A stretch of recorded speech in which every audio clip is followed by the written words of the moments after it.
A blessed Wednesday morning po sa ating lahat. Good morning, good morning, good morning. Mapagpalang umaga po ulit sa ating lahat. At narito tayo sa ating Seeking God in the morning, ang ating daily morning devotion. Ayan. At today, tayo ay magpapatuloy dito sa ating topic na ating nasimulan ngayong July 1 na Virtue in Action, the Quiet Power of a Godly Life. Ayan. So, dito sa ating day 5, no, ipagpapatuloy natin ang ating paglalakbay dito sa ating week 1, no, sa unang week nitong July na may pinamagatang The Heart of Influence. So, ngayong araw na ito, pag-uusapan natin ang gentleness, ang quiet power na kayang magpalambot ng matitigas na puso. Ayan. So, tulad pa rin ng dati, bago tayo magsimula sa ating pagbubulay-bulay ng salita ng ating Panginoong Diyos, hihilingin ko po muli ang bawat isa sa atin na tayo ay yumuko at manalangin. Ama naming Diyos na makapangyarihan sa lahat, maraming salamat po sa napakagandang umaga na ito na kaloob mo sa bawat isa sa amin. Maraming salamat sa panibagong kalakasan na taglay namin at muli sa pagkakataon na kami ay magbubulay-bulay sa iyong banal na salita. Kasiyahan mo po nawa kami, Panginoon, ng iyong banal na spirito at patuloy mo po nawa kaming gabayan sa aming pamumuhay Kristiyano. Tulungan mo, Panginoon, ang gawain na ito ay patuloy na magpalago sa aming pananampalataya.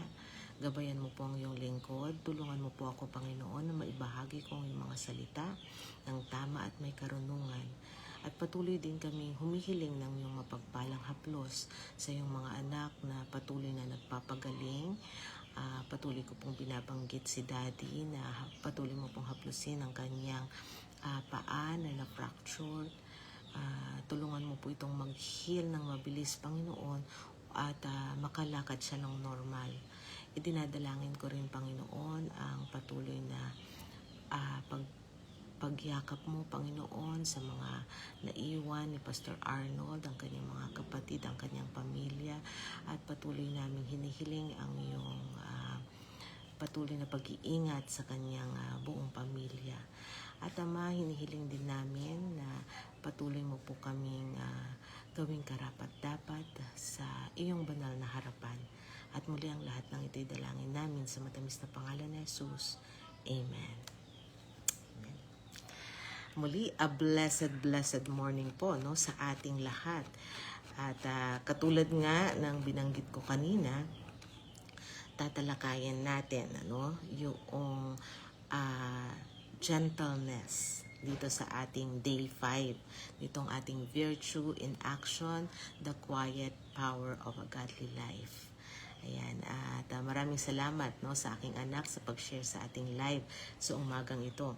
So, dito sa ating day 5, ang title nito is Ang Kapangyarihan ng Kaamuan or the Power of Gentleness. Bago tayo magpatuloy, mag-recap muna tayo sa ating napag-usapan kahapon. Kahapon sa ating day 4, tinalakay natin ang pagpapakumbaba o ang humility. Nakita natin ang pinakadakilang halimbawa nito mula sa ating Panginoong Hesukristo na siyang nagpakumbaba hanggang sa kamatayan sa krus para sa ating kaligtasan. Natutunan natin na ang tunay na impluwensya ay hindi galing sa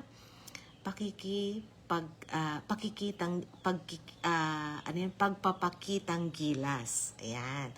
So, ang impluwensya ay hindi galing, no, sa pagpapakitang gilas, kundi sa pagsunod sa kalooban ng ating Panginoong Diyos na may buong puso. At napakagandang pinagbulay-bulayan natin yan kahapon. So, today, no, let's proceed. At bago tayo magpatuloy, basahin muna natin, no, yung nakasulat sa Kawikaan, Kapitulo 15, versikulo 1, at saka Aklat ng Galacia, Kapitulo 5, versikulo 22 hanggang 23. So, dito muna tayo sa Kawikaan 15:1. At ang sabi, ang malambot na sagot ay nakapapawi ng puot. Ngunit ang mabigat na salita ay humihila sa galit. Yun, no? At yung ikalawa nating verse na matatagpuan natin sa Galatia, Kapitulo 5, versikulo 22 hanggang 23. Datapwat ang bunga ng Espiritu ay pag-ibig, katuwaan, kapayapaan, pagpapahinuhod, kagandahang loob, kabutihan, pagtatapat, kaamuan, pagpipigil sa sarili. Laban sa mga gayong bagay ay walang kautusan. Ayan, amen. No? So ito yung bunga ng Espiritu. Isa pala ito, no? Sa bunga ng Espiritu, ang gentleness. Ayan. At alam natin, no, sa mundong madalas ay maingay at agresibo, lalo na sa social media, ang usapan dyan, ano? Minsan na hindi mo magugustuhan talaga, no? Kung papaano sila mang-bash, no? So yung usapan, ano, sa panahon natin ngayon, syempre kung sa social media at lahat ng tao kadalasan ay nakatutok dito, no, minsan na-adapt nila yung ganitong klase ng pakikipag-usap, no, yung salitang mabigat, no, na hindi malunok, no. So yung maingay, agresibo, no, yan yung mga usapan, no, na nagiging pangkaraniwan dito sa mundong to. So ang kaamuan ay, o ang gentleness ay madalas na pagkakamalang kahinaan. So pagka ikaw ay gentle, no, sa pakikipag-usap, o hindi ikaw yung tipong taong mahilig sumagot o pumatol, ang pakiramdam na ng mundo, ikaw ay mahina. Pero sa paningin ng ating Panginoong Diyos, ang kaamuan ay isang dakilang katangian na bunga ng banal na spirito. Ayan. So siguro, no, pwede ninyong sabihin na isa siyang superpower, no, kasi ito ay bagay na kayang kumontrol, no, ng emosyon, no.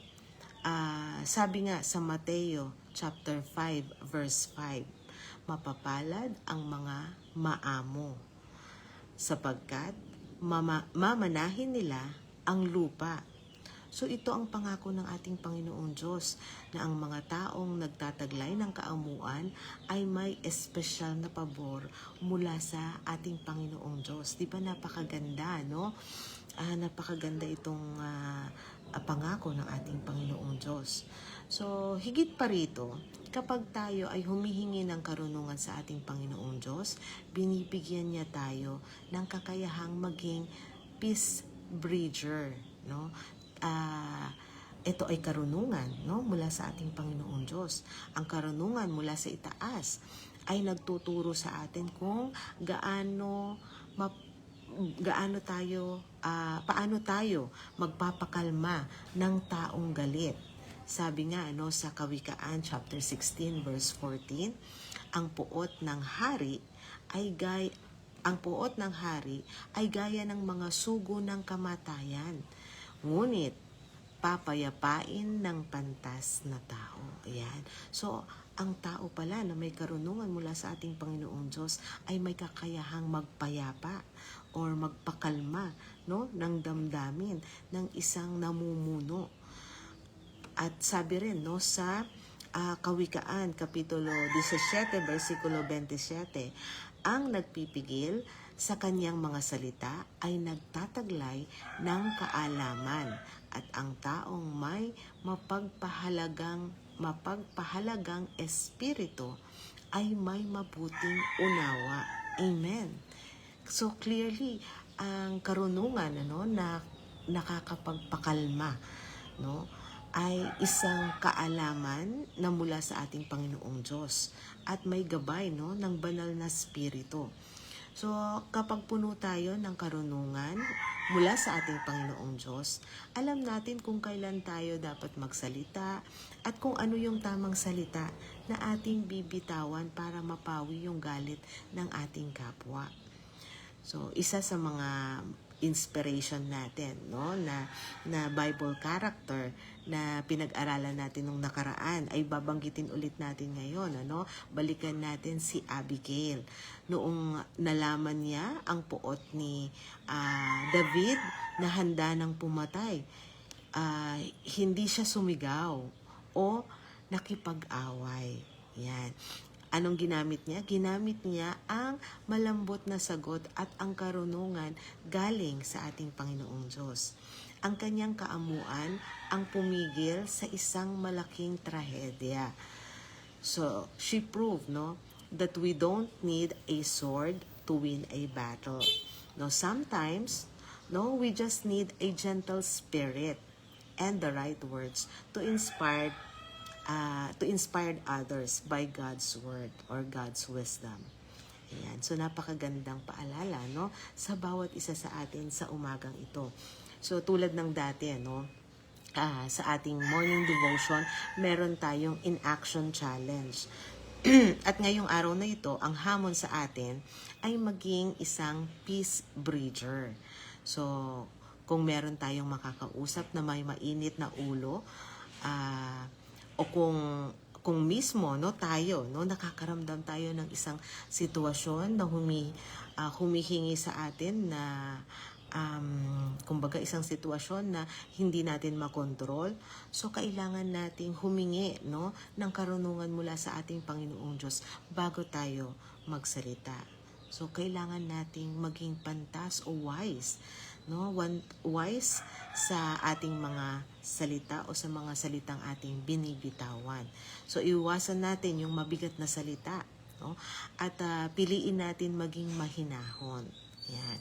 So tandaan natin pagka nagpapadala tayo sa bugso ng ating damdamin, no, yung ating mga salita na ating pwedeng bitiwan, no, ay pwedeng makadurog ng puso ng ating kapwa.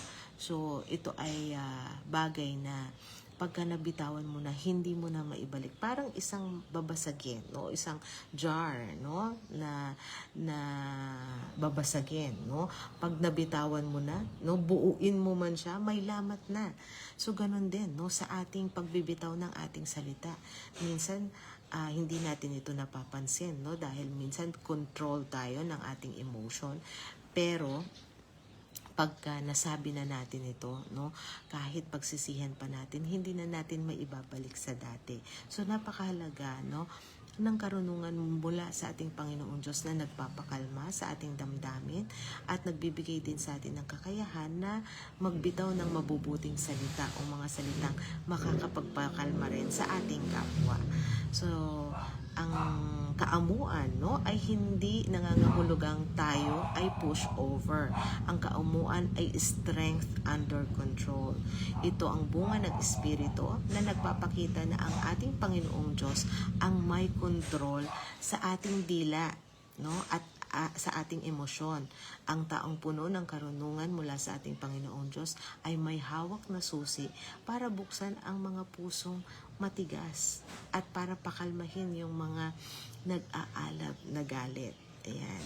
So, kung maaalala ninyo yung ating naging topic nung una, no, sa ating love in action, no, napakahalaga yung kontrolin natin, no, yung ating dila. At gayon din dito, no, sa pagiging isang mabuting tao. Dito sa ating topic na virtue in action, the quiet power of a godly life. Ito ay isang mahalagang bagay, no, na kailangan talaga nating mapag-aralan o matutunan, no. Meron palang kapangyarihan ng isang taong may kakayahang magkontrol sa kanyang pananalita. Ayan, so ito ay bagay, hindi ako po na nagsasalita ay hindi ibig sabihin expert ako dyan. Actually, ako nga yung tao na isang maraming karanasan na hindi na natutunan kong hindi pala talaga mabuti, no, yung nagpapadala ka sa emosyon. Kasi sa mga nakaraan kong pamumuhay, no, nakapagbitaw din ako ng mga salitang pinagsisihan ko. Kaya ito yung bagay na hanggang ngayon, no, patuloy kong pinag-aaralan sa aking sarili na kontrolin yung aking pananalita, Pero syempre, yung emotion, no, na pinagmumulan, no, nitong minsang pabugso-bugso nating pagsasalita o yung bagay na yan, minsan hindi natin nakokontrol yung ating nababanggit dahil nga sa damdamin natin, no. Pagka-emotional talaga ang isang tao, no, mas marapat, no, na ano muna siya, pumunta muna siya sa isang lugar na kung saan medyo mapapayapa yung kanyang isip, at kung siya ay makapag-isip-isip at saka siya ngayon makipag-usap. Yun yung natutunan ko naman by experience, ano. Pero totoong merong mga sitwasyon sa buhay na talagang susubukin ka ng kaaway.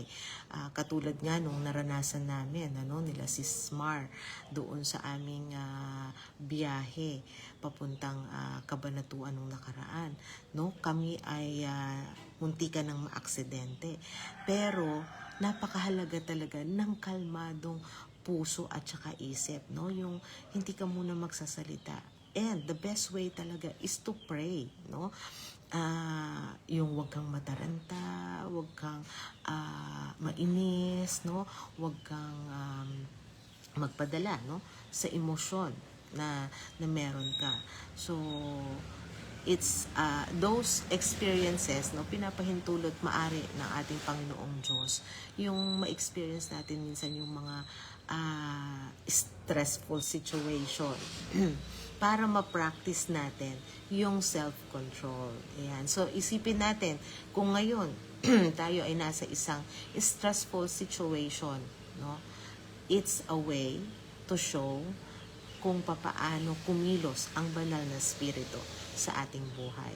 Ayan. So muli, no, mapagpalang umaga sa bawat isa sa atin. A blessed morning kay Pastor Eugene at ganun din kay Brother Jess. Ayan. Good morning po sa inyo. At sa ating pagtatapos dito sa ating morning devotion, tayo po muna ay yumuko at manalangin.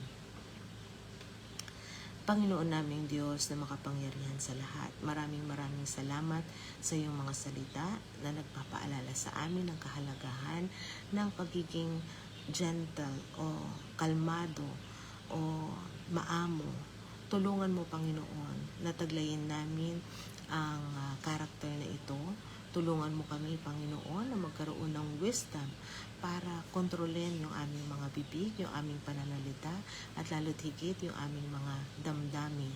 Tulungan mo kami, Panginoon, na laging magbigay pagpapala ang bawat buka ng aming bibig. At Ama, patuloy mo rin kaming gawing karapat-dapat sa napakadami mo pong biyaya at pagpapala sa amin. At muli ang lahat ng ito'y dalangin namin sa matamis na pangalan ni Jesus. Amen.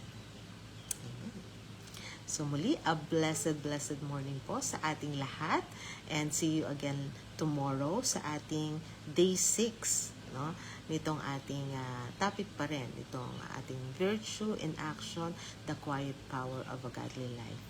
At muli, to God be all the glory. Take care and God bless.